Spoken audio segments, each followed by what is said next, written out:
CMR ఇప్పుడు మరింత వైభవంగా విశాలంగా మన ఉప్పల్లో గ్రాండ్ రీఓపెనింగ్ 28 మార్చ్. నమస్తే రమ్మగారు. నమస్తే జీ. రమ్మగారు, సంకటహార చతుర్థి అంటారు కదా, ఆ రోజు యొక్క విశిష్టత ఏంటండి? సంకటహార చతుర్థి అంటే శుక్ల చవితి కాకుండా కృష్ణ చవితి, అంటే పౌర్ణమి తర్వాత వచ్చే చవితిని సంకటహార చతుర్థి అంటారు. ఆ రోజును కనుక పూజ చేస్తే సంకటాలు తొలుగుతాయని, కష్టాలు తొలుగుతాయని చెప్తారు. మామూలుగా మనకేమిటి, వినాయకుడికి ఎప్పుడు చేసుకుంటాం మనము? ఈ భాద్రపద శుద్ధ చవితి నాడు వినాయక చతుర్థి ఆయన జన్మదినమని, ఆ రోజు ఆయన జన్మించాడని భావించి ఆ రోజే గణాధిపత్యం వచ్చిందని అయ్యవారికి వాళ్ళ పూజ చేసుకుంటాం. అయితే అన్ని నెలల్లోనూ, ప్రతి నెలలోనూ కూడా పౌర్ణమి వెళ్ళగానే వచ్చే 4వ రోజుని సంకటహర చతుర్థిగా భావించి పూజ చేస్తారు. చవితి వినాయకుడికి ఇష్టం. ఈ కృష్ణ చవితికి కనుక పూజ చేస్తే ఆ రోజు సంకటాలు తొలగుతాయని, ఏ కష్టంలో ఉన్న వాళ్ళైనా వాళ్ళ పూజ చేస్తే విశేషమైన ఫలితం లభిస్తుందని చెప్తారు. ఈ దానికి చాలామంది రాజులు ఈ పూజ చేసి చాలా అద్భుతమైన ఫలితాన్ని పొందిన వాళ్ళు, అట్లా మంచి మంచి కథలు చెప్పబడ్డాయి. కథ చెప్పుకుందాం, ఎలా చేయాలో పూజ చెప్పుకుని కథ తర్వాత చెప్తాం. అలాగేనండి. సంకటహర చతుర్థికి ఏంటంటే ఉదయం ఉపవాసం ఉండి సాయంకాలం చంద్రోదయం అయ్యాక పూజ చేసుకుని భోజనం చేస్తారు. వినాయక పూజ. వినాయక పూజ అంటే వినాయకుడికి మన సంబంధించిన స్తోత్రాలు చదవటం. సాధారణ పూజ అయినా కూడా వినాయక సంబంధమైన స్తోత్రాలు చదువుకోవాలి. చంద్రోదయం అయ్యాకే పూజ చేయాలి. ఆయనకి ఇష్టమైన కుడుములు, ఉండ్రాళ్ళు అవి నివేదన చేస్తారు. గరిక సమర్పించటము. ఏకవింశతి పత్ర పూజ చెప్పరు సంకటహర చతుర్థి. ప్రధానంగా చేయాల్సింది ఏంటంటే దూర్వాయుగ్మ పూజే.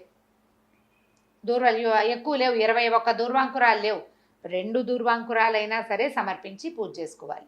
వినాయకుడిని తలుచుకుని పూజ చేయటం. పగలు ఉపవాసం దీని నియమం. పొద్దుటిపూట ఉపవాసం ఉండాలి. చవితిని జ్ఞాపకం పెట్టుకోవాలి ప్రత్యేకంగా. చాలామంది ఏం చేస్తారంటే దేవాలయానికి వెళ్ళిపోతారు.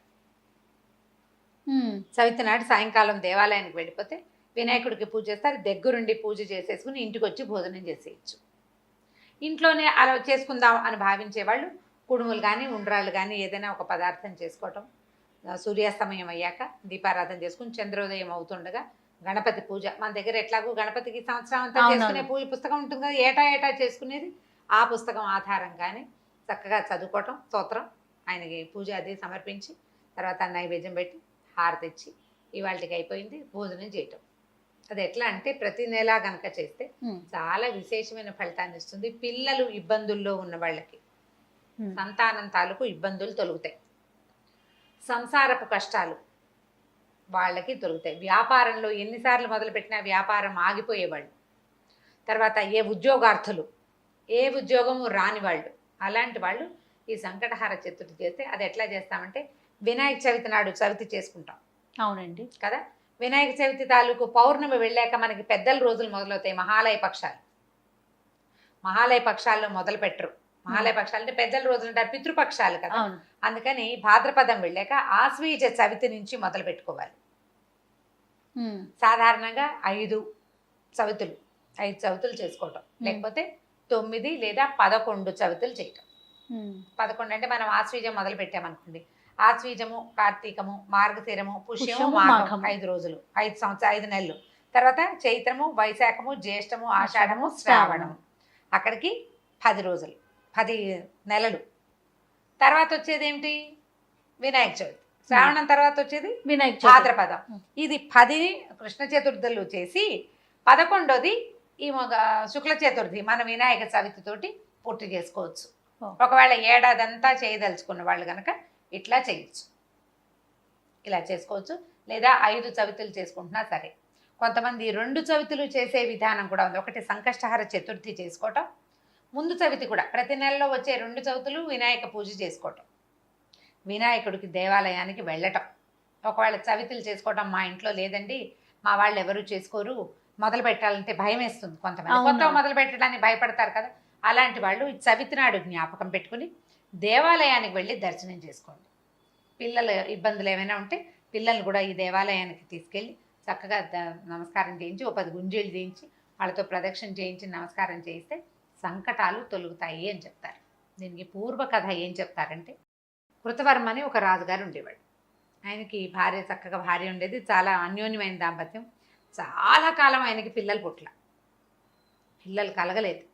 కలగకపోతే ఆయన ఏమనుకున్నాడంటే చాలా దుఃఖపడేవాడు. ఇప్పటికీ సంతానం కలగటం లేదు, నేను ఈ రాజ్యం నాకొద్దు, ఈ రాజ్యమే నాకు వద్దు, నేను రాజ్యాన్ని వదిలిపెట్టి వెళ్ళిపోతాను అని చెప్పి తన మంత్రుల్ని సామంతుల్ని అందరినీ పిలిచి వాళ్ళకి రాజ్యపు బాధ్యతలు అప్పచెప్పేశాడు. సంతానం కలిగే మార్గం లేదు, జాతకంలో సంతానం లేదు, రాణుల్ని మార్చినా సంతానం కలిగేలాగా లేదు, ఎన్ని పూజలు చేసినా ఆయనకి సంతానం కలగలేదు.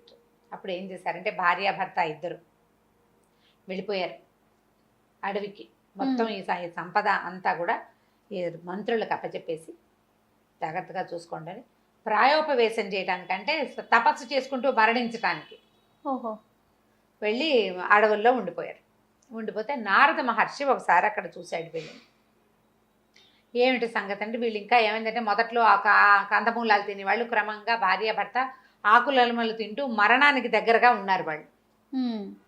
అప్పుడు ఈ నారద మహర్షి వీళ్ళని చూసి, ఈ కృతవర్మ తాలూకు ముందు తరం వాళ్ళు, వాడి తాత తండ్రులు ఉన్నటువంటి స్వర్గంలో కూడా లేరు, వాళ్ళు నరకంలోనే ఉన్నారు, పితృలోకాల్లో ఉన్నారు. అక్కడికి వెళ్ళి మీ వంశం వాడైన కృతవర్మ సంతానార్థి, అతనికి పిల్లలు కలగలేదు, మరి ఏ పాపం వల్ల పిల్లలు కలగలేదో తెలీదు, అతను ప్రాయోపవేశానికి సిద్ధంగా ఉన్నాడు అని చెప్పేసరికి ఆయన ఏం చెప్పాడంటే, అయ్యా నాకు ఒక్క సహాయం చేయండి, మా వాడి దగ్గరికి వెళ్ళి వినాయక వ్రతం చేయమనండి, సంకష్టహార చతుర్థి వ్రతం చేయమనండి. అది ఎప్పుడు చేయాలి? పౌర్ణమి వెళ్ళిన 4వ రోజున వినాయక వ్రతం చేయాలి. వ్రతం చేస్తే సంతానం కలుగుతుందని మా అబ్బాయికి చెప్పండి. ఆ వ్రతం చేయటమే మేము ముందు వంతరాల్లో కూడా మేము అదే చేశామని చెప్పారు. చెప్పేసరికి నారద మహర్షి వచ్చి ఈ కృతవర్మకి బోధించాడు, నాయన సంతానం లేకపోతే ఇట్లా చేయకూడదు, ప్రాయోపవేశం చేసి నువ్వు పోయావనుకో మీ పితరులు మీ తాత తండ్రులు ఏమవుతారు? అవును, వాళ్ళకి నీళ్ళు ఇవ్వడానికి నీకు కొడుకైనా ఉండాలి, కనీసం కూతురుంటే దౌహిత్రుడైనా ఇస్తాడు. అవకాశం లేకుండా చేసేస్తావు, నీ తాత తండ్రులంతా బాధపడతారు, నీ పితృదేవతలు దుఃఖపడుతున్నారు, నువ్వు ఇక చతుర్థి వ్రతం చేసుకో అని చెప్పాడు. చెప్పేసరికి ఆయన సరేనని ఈ సంకటహార చతుర్థులు చేయటం మొదలుపెట్టాడు. అనతి కాలంలోనే ఆయన భార్య గర్భవతి. సంతానం కోసం మరి తపస్సు, ఈ తపశ్చర్య మానేసి పూజ చేసుకోవటం మొదలుపెట్టి సంసారంలో పడ్డారు మళ్ళీ వాళ్ళు. గర్భవతి అయ్యేసరికి అబ్బో ఎంతో సంతోషించారు, వేడుకలు చేసుకున్నారు. ఈవిడ గర్భవతి అన్న కబురు తెలియగానే ఈయన రాజ్యానికి తీసుకెళ్ళిపోయారు వాళ్ళంతా వచ్చి. ఎంత విశేషంగా చేశారో, చాలా విశేషమైన వేడుకలు చేశారు. ఈయన ప్రతి నెల చేసేవాడు. ఆవిడ గర్భవతి అవ్వకముందు చాలా జాగ్రత్తగా చేశాడు, గర్భవతి అయ్యాక కొద్దిగా పూజ చేస్తూ ఉండేవాడు, బొమ్మోమ్ అనేవాడు. వచ్చేసింది కదా ప్రెగ్నెన్సీ. అయితే ఏమైంది, కొన్నాళ్ళకి ఆవిడే 10 నెలలు 11 నెలలు అయ్యాక కన్నది పిల్లవాడు. చంద్రుడు లాంటి ముఖం, ఎంత బాగున్నాడో పిల్లవాడు, కానీ చేతులు పాదాలు లేవు. అంగహీనుడైన కుమారుడు కలిగాడు. పిల్లవాడు మహాందంగా ఉన్నాడు, చేతులు లేవు, కాళ్ళు లేవు. ఆవిడ విపరీతంగా ఏడ్చింది, ఏం చేసుకోను ఈ శిశువుని నేను, రాజ్యానికి ఉత్తరాధికారి కావాలని పెద్దలకి నివాపాంజలి ఇవ్వాలని కన్నాము, వీడికి చేతులు లేవు కాళ్ళు లేవు, ఇంత అంగవైకల్యంతో పుట్టిన బిడ్డ భగవంతుడు ఎందుకు ఇచ్చాడు నాకు ఇటువంటి బిడ్డని, నేనేం చెయ్యాలి అని విపరీతంగా దుఃఖించింది. అయితే అప్పుడు 100 మంది ఋషులు వాళ్ళు వచ్చి, అమ్మ కార్యకారణ సంబంధం ఉంటుంది, ప్రతిదానికి ఒకటి జరిగిందంటే దానికి ఒక కారణం ఉంటుంది, ఇలా జరగడానికి దానికి ఒక కారణం. దీనికి ఇప్పుడు నీకు నీ పెద్దలకి నీళ్ళు ఇవ్వడం కోసం జన్మించిన కుమారుడికి చేతులు వస్తాయేమో రేపొద్దున, పిల్లవాడిని సంరక్షించండి అని చాలా చెప్పారు. చెప్పేసరికి సరే ఏం చేశారు, కృతవీర్యుని కుమారుడు కార్తవీర్యుడు అని పేరు పెట్టి పెంచుకున్నారు పిల్లాడిని. పిల్లాడికి 9 సంవత్సరాలు 11 సంవత్సరాల దాకా వయసు వచ్చింది. గొడుగు చేశారు. గొడుగు చేసిన అబ్బాయి జపం చేయలేడు, ఏం చేయలేడు, చేతులు లేవు కదా. అలాగే పెరిగాడు. రాజు చేయవలసిన క్రియగా చేసేసారు, యజ్ఞోపేతం వేసి పెట్టారు. అయితే అబ్బాయికి 11 సంవత్సరాలు వచ్చిన తర్వాత దత్తాత్రేయ స్వామి వచ్చారు ఇక్కడికి. వచ్చి నీ అపురూపమైన నీ కుమారుడిని చూడ్డానికి వచ్చాను నేను, చాలా అపురూపమైన కుమారుడు కలిగేట నీకు, వాడిని చూడడానికి వచ్చానంటే బాధపడ్డారు. కానీ వీళ్ళు ఆ పిల్లాడిని తెచ్చి చూపించారు. చూపిస్తే ఆయన కృతవీర్యుడు చాలా దుఃఖపడ్డాడు. నేను సంకటహార చతుర్థులు చేశాను, చతుర్థి వ్రతాలు చేశాము కుమారుడు కోసం, ఎందుకు గణపతి నాకు ఇటువంటి కుమారుని ఇచ్చాడో తెలియలేదు నాకు అంటే, ఈయన ఏమన్నాడంటే నువ్వు వ్రతం చేసేటప్పుడు ఆచమనాదులు సరిగ్గా చేయవలసిన క్రియలు కొన్ని సరిగ్గా చేయకపోవటం వల్లే ఉండవలసిన కొన్ని అవయవాలు లేకుండా పోయాయి. ఓహో. నీ తాలూకు కర్మానుభవం వల్ల నువ్వు పొరపాటు చేసావు, అది పిల్లవాడు అనుభవించవలసి వచ్చింది. వీడు అనుభవ కాలం తీరిపోయింది అని ఈ అబ్బాయికి ఏకాక్షర గణపతి మంత్రాన్ని ఉపదేశం చేశాడు. నాయన, గణపతిని ప్రార్థించు, ఈ జపం చేసుకో, గణపతిని కూర్చొని తపస్సు చెయ్యి, నువ్వు ఊహించలేనటువంటి గొప్ప అదృష్టం నీకు లభిస్తుంది, ఇవాళతో నీ దశ మారిపోయిందని చెప్పాడు. గణపతి మంత్రాన్ని తీసుకున్న పిల్లవాడు, నేను ఇక్కడ ఉండను, నన్ను అడవికి పంపించేసి. అడవికి పంపించాలంటే పిల్లాడిని అడవలేడు, ఎవరినైనా పంపాలి. అప్పుడు ఒక మనిషి వాహనాన్ని ఏర్పరిచి, నరవాహనాన్ని, ఈ పిల్లవాడిని అక్కడికి అడవిలోకి పంపించారు. పంపిస్తే అతను ఒక ఏకదీక్షతో కూర్చుని ఎంత తపస్సు చేశాడో కొన్ని సంవత్సరాల పాటు. చివరికి గణపతి ప్రత్యక్షమయ్యాట కార్తవీర్యుడికి. ప్రత్యక్షమయ్యి సహస్ర బాహువులు ఇచ్చాడు ఆ అబ్బాయికి. చేతులు లేని పిల్లవాడికి 1000 బాహువులు ఇచ్చాడు. పాదాలు వచ్చేసినాయి, ఈ చేతులకి 1000 చేతులు. ఒక చేతితో జపం చేయవలసిన జపమాలతి పలుతున్న వాడికి 1000 చేతులు వచ్చేసి ఇచ్చి అతను లేచి నిలబడితే ఆ ఆకారాన్ని చూడడానికి దేవతలు భూమి భయపడ్డారు. అంత శరీరం వచ్చింది అతనికి తపశ్చర్య వల్ల. దేవతలంతా ఓహో అన్నారు, నువ్వు సామాన్యుడివి కాదన్నారు, నీ అంత గొప్పవాడివి నువ్వేనన్నారు. దత్తాత్రేయ స్వామి వారి భక్తుడిగా మారాడు ఈ కార్తవీర్యుడు. చాలా విశేషంగా అప్పటి నుంచి ఎప్పుడూ నిత్యము కూడా ఈ గణపతి పూజని అతను చేసుకుంటూ ఉండేవాడు. ఈ కార్తవీర్యుడు ఎవరు అంటే సుదర్శన చక్రాయుధం తాలూకు అంశావతారం అని చెప్తారు. విష్ణు భక్తుడు ఆయన. ఇట్లా పుట్టాడు, దత్తాత్రేయ స్వామికి భక్తుడిగా మారాడు. సంకటహర చతుర్థి వ్రతం చేయటం వల్ల పుట్టిన కుమారుడు. ఆ చతుర్థుల్లోనే జపం చేయటం వల్ల అతనికి 1000 చేతులు వచ్చినాయని. తర్వాత ఆయనకి పరశురాముడు వల్ల ఆయనకి గర్భభంగం జరిగింది, శాప విమోచనమై మళ్ళీ సుదర్శన చక్రాయుధంగా మారిపోయి వెళ్ళిపోయాడు కనుక. ఈ విష్ణుమూర్తి అంశం కలిగినటువంటి దత్తాత్రేయ స్వామి త్రిమూర్తి అవతారుడు. దత్తాత్రేయ స్వామి భగవంతుడు తన భక్తుణ్ణి ఎట్లా కరుణిస్తాడంటే, ఒకటేమో దత్తాత్రేయ స్వామిగా వచ్చి ఇతనికి మంత్రోపదేశం చేశాడు. అవును. పరశురాముడుగా వచ్చి అతని శాప విమోచనం చేశాడు. తన భక్తుడైన సుదర్శనాన్ని తన చెంతకే చేరుకున్నాడు విష్ణుమూర్తి. ఈ కథకి కారణం మహాగణాధిపతి యొక్క పూజ. ఆ సంకటహర చతుర్థి పూజ వల్లే ఇతనికి భూలోకంలో పుట్టడం కుదిరిందనమాట. ఈ కథని చెప్తారు. సంకటహర చతుర్థి చేసిన వాడికి, సంతానం లేని వాళ్ళకి సంతానం కలుగుతుంది. అందులో పొరపాట్లు చేయకూడదు, జాగ్రత్తగా చేయాలి. నియమం ఏవేవో పెట్టుకోవద్దు, సులువైన నియమం పెట్టుకోండి. పగలు ఆహారం తీసుకోము, అన్నం తినం, పగలు అన్నం తినం, రాత్రి అన్నం తింటాం. ఓకే. నువ్వు ఇంట్లో చేసుకుంటావా గుళ్ళో చేసుకుంటావా నియమం పెట్టుకో. అన్ని వారాలు ఇంట్లోనే చేసుకో, అన్ని నెలలు, లేదా అన్ని నెలలు దేవాలయానికే వెళ్ళు. నియమాలు తప్పద్దు.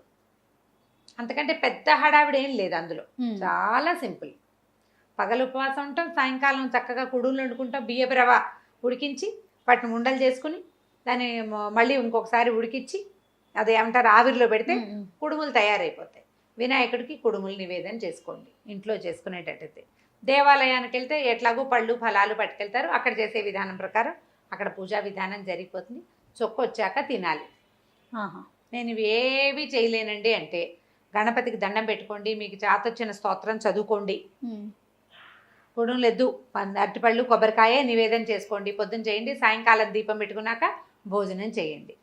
నియమం నిర్ధారించుకోండి ఏదైనా ఒకటి, కానీ నిష్టగా చేయండి. ఆ నియమాన్ని మాత్రం వదిలిపెట్టకుండా చేసుకోవచ్చు. సంకటహర చతుర్థులు చేస్తే చాలా సమస్యలు తీరుతాయని చెప్తారు.